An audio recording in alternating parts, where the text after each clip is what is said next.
Connaissez-vous l'histoire de l'homme qui a failli vaincre la mort par amour, avant de tout gâcher en un seul regard? Aujourd'hui, on plonge dans le mythe d'Orphée. C'est l'histoire d'un musicien si doué qu'il pouvait charmer les pierres, d'un amour absolu, et d'une des fins les plus tragiques de la mythologie grecque. Orphée n'est pas un héros ordinaire. Pas de bouclier, pas d'épée. Son arme à lui, c'est une lyre offerte par le dieu Apollon en personne. Quand Orphée joue et chante, le monde s'arrête.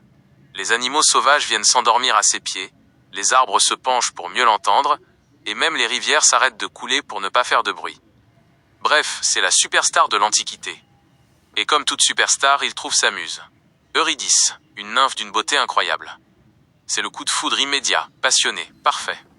Ils se marient. Mais dans la mythologie grecque, le bonheur parfait, ça ne dure jamais longtemps.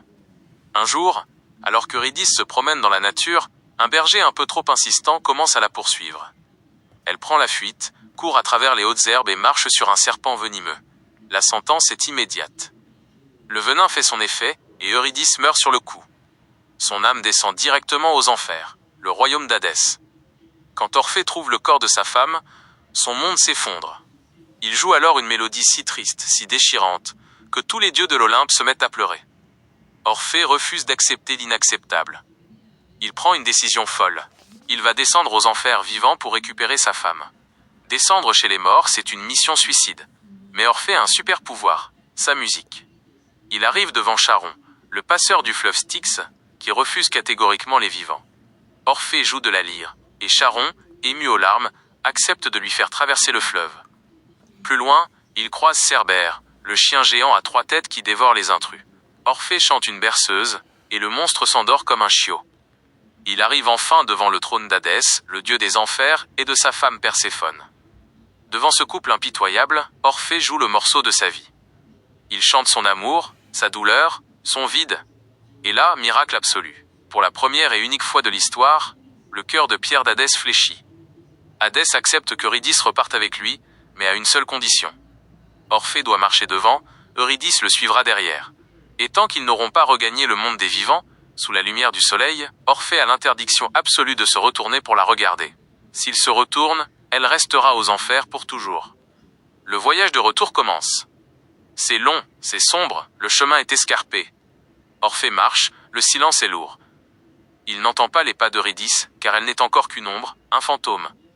Le doute commence à ronger son esprit. Est-ce un piège d'Hadès? Est-elle vraiment là? Ils aperçoivent enfin la sortie.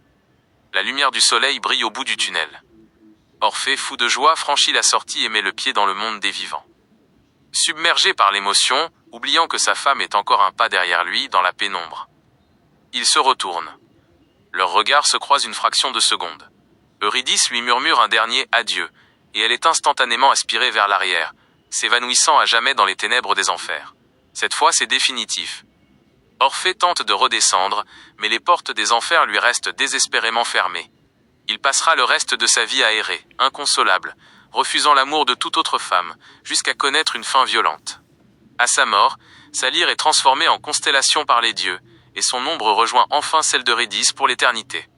Le mythe d'Orphée, c'est l'histoire de la puissance de l'art face à la mort, mais c'est aussi une leçon cruelle sur l'impatience et le manque de confiance des humains. Et vous, auriez-vous réussi à ne pas vous retourner? Dites-le moi en commentaire. N'oubliez pas de vous abonner, de lâcher un pouce bleu, et on se retrouve très vite pour une nouvelle histoire de la mythologie.